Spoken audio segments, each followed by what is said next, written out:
আসসালামু আলাইকুম everyone, welcome to the paradise of Haque family. কেমন আছেন সবাই? আলহামদুলিল্লাহ, আমরা সবাই ভালো আছি। আশা করছি আপনারাও ভালো আছেন। আজকে আপনাদের সাথে শেয়ার করব আমাদের ভিএফএস ফেস করার জার্নিটা। বাংলাদেশি স্টুডেন্টদের জন্য ভিএফএস ফেস করতে হয় ইন্ডিয়াতে গিয়ে, তাই আমরা ভিএফএসের স্লটটা নিয়েই ইন্ডিয়ার জন্য অ্যাপ্লাই করেছিলাম। এই ভিডিওটা 2025-এর এপ্রিল মাসে যমুনা ফিউচার পার্কের বেসমেন্টে আইভেক সেন্টারে সেদিন আমরা গিয়েছিলাম ইন্ডিয়ান ভিসার জন্য অ্যাপ্লাই করতে। আইভেকে সমস্ত কাগজপত্র জমা দিয়ে আসার 4 থেকে 5 দিনের মধ্যেই আমরা আমাদের 4 জনের ডাবল এন্ট্রি ভিসাটা পেয়ে যাই। তবে আইভেকের এই স্লট পেতে কিন্তু আমাদেরকে বেশ কাঠখড় পোড়াতে হয়েছিল। তখন অনলাইনে আসলে আইভেকের স্লট পাওয়া যাচ্ছিল না। আমরা হাই কমিশনে আমাদের সমস্ত কাগজপত্র জমা দিয়েছিলাম। পরবর্তীতে হাই কমিশন থেকে ফোন করে আমাদেরকে আইভেকে কাগজপত্র জমা দিতে বলা হয়েছিল। আর ডাবল এন্ট্রি ভিসার জন্য আপনাকে কিন্তু অবশ্যই শুধুমাত্র ঢাকার এই আইভেক সেন্টারেই কাগজপত্র জমা দিতে হবে। এই ভিডিওটি 19শে মে 2025-এর। সেদিন বিকেল 3টার দিকে আমাদের ইন্ডিয়ার ফ্লাইট ছিল। আমরা এয়ার ইন্ডিয়ার 4টি টিকিট বুক করেছিলাম। তবে আপনারা চাইলে ইন্ডিগোতেও যেতে পারেন। এয়ার ইন্ডিয়ার চাইতে ইন্ডিগোতে টিকিটের প্রাইস কিছুটা চিপ, যেহেতু সেখানে কোনো খাবার দেয় না। আর এয়ার ইন্ডিয়াতে যেহেতু ফুডের অপশন আছে, সেটার জন্য প্রাইস একটু বেশি। আর আমাদের সাথে যেহেতু বেবিরা আছে, তাই আমরা আসলে এয়ার ইন্ডিয়ার ফ্লাইটটাই চুজ করেছিলাম, কারণ বেবিদের জন্য আসলে খুব বেশি ফুড ক্যারি করাটা একটু কষ্টকর ফ্লাইটের সময়। আমাদের গন্তব্য ছিল নিউ দিল্লি, কারণ ভিএফএস সেন্টারটি নিউ দিল্লিতে অবস্থিত।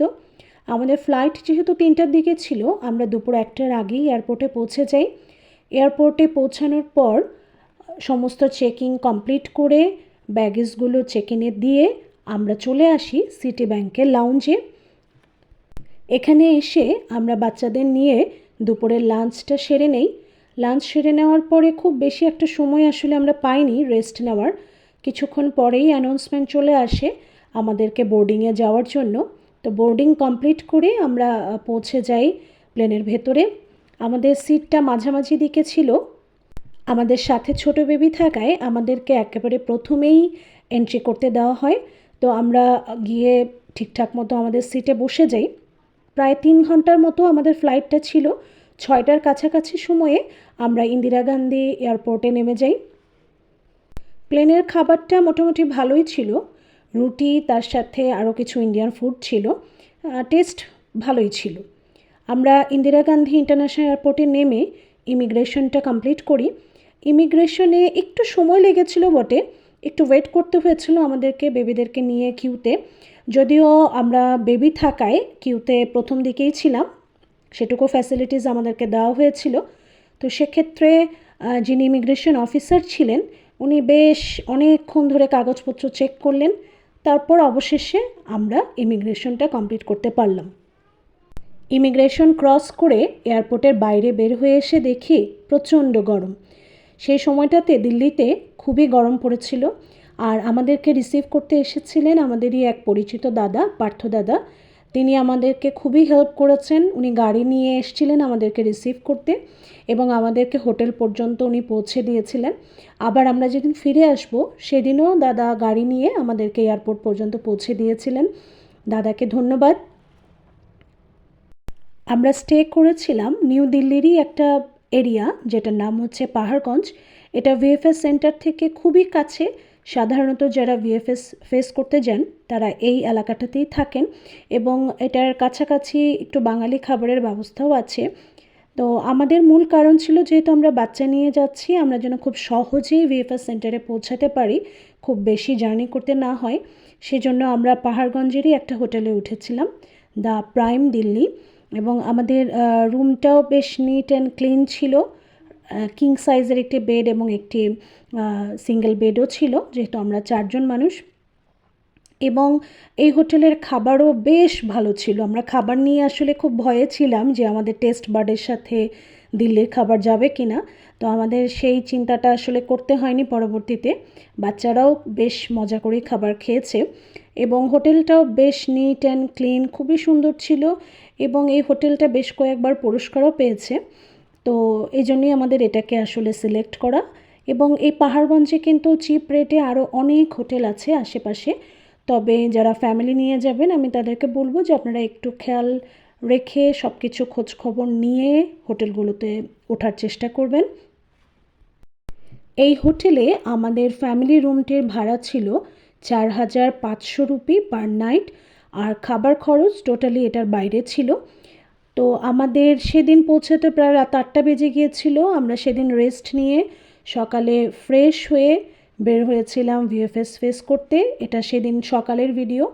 আমাদের স্লট যেহেতু 9টায় শুরু হয়েছিল, তাই আমরা খুব সকাল সকালে আসলে বাচ্চাদেরকে নিয়ে বের হয়ে গিয়েছিলাম। আর ভিএফএসের ভেতরে যেহেতু কোনো রকম ভিডিও করা নিষেধ, সেজন্য আর আমরা কোনো ভিডিও করিনি। সেদিন আমাদের ভিএফএস 4 জনের কমপ্লিট করে বের হতে প্রায় দুপুর পেরিয়ে গিয়েছিল, বিকেলের কাছাকাছি। তো আমরা লাঞ্চটা করার জন্য চলে এসেছিলাম পাহাড়গঞ্জের সেন্টারে একটা রাজস্থানি ভেজিটেরিয়ান রেস্টুরেন্টে। এই রেস্টুরেন্টে আমরা একটু রাজস্থানি খাবারের টেস্ট নিতে চেয়েছিলাম।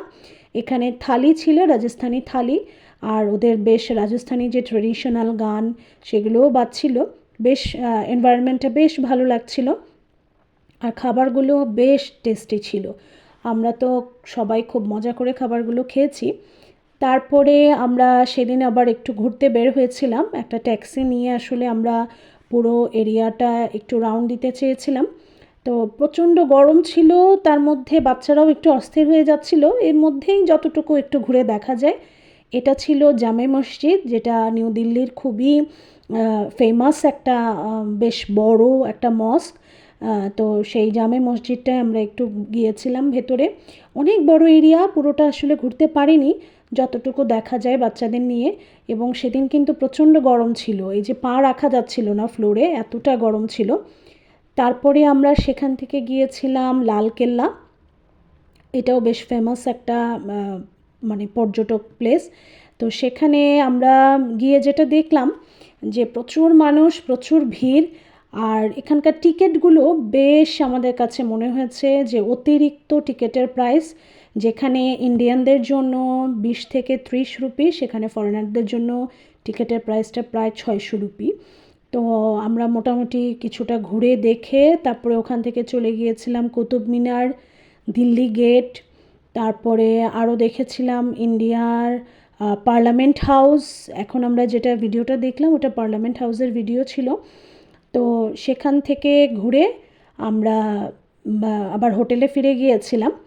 তো এরপরে আমরা হোটেলের আশেপাশেই টুকটাক কিছু শপিং করেছিলাম, জাস্ট সুভেনিয়ার হিসেবে। আমরা যে দিল্লিতে আসলাম সেটার জন্য কিছু জিনিস কিনেছিলাম, ফ্রেন্ডস ফ্যামিলির জন্য কিছু টুকটাক গিফট কিনেছিলাম। তারপরে এখন আমরা যে ভিডিওটা দেখতে পাচ্ছি সেটা হচ্ছে আমাদের রিটার্ন ফ্লাইটের দিনের ভিডিও। আর ওই যে পার্থদাকে দেখা যাচ্ছে, পার্থদা খুব কষ্ট করেছেন আমাদের জন্য। উনি গাড়ি নিয়ে এসেছিলেন সেদিনও হোটেল থেকে আমাদেরকে এয়ারপোর্টে পৌঁছে দিতে। তো সেখান থেকে আমরা টাইমলি পৌঁছে গিয়েছিলাম, ফ্লাইটের আগেই পৌঁছে গিয়েছিলাম। আর এই যে আমাদের ছোট রাজকন্যা, সে তো তার জীবনের প্রথম ইন্টারন্যাশনাল ফ্লাইট করে খুব খুশি। সে ফ্লাইটে সে মোটামুটি ভালোই ছিল, চুপচাপই ছিল, খুব একটা ডিস্টার্ব করেনি। ছেড়ে যাচ্ছি ইন্ডিয়া, সেই ইন্ডিয়ার ভিডিও। তো একটা অন্যরকম জার্নি ছিল আসলে আমাদের। টেনশন ছিল, ভিএফএস ফেস করা টেনশন, সব কিছু মিলিয়ে জার্নিটা ভালোই ছিল আলহামদুলিল্লাহ। তো দেখা হবে আপনাদের সাথে অন্য আরেকটা ভিডিওতে। আল্লাহ হাফেজ।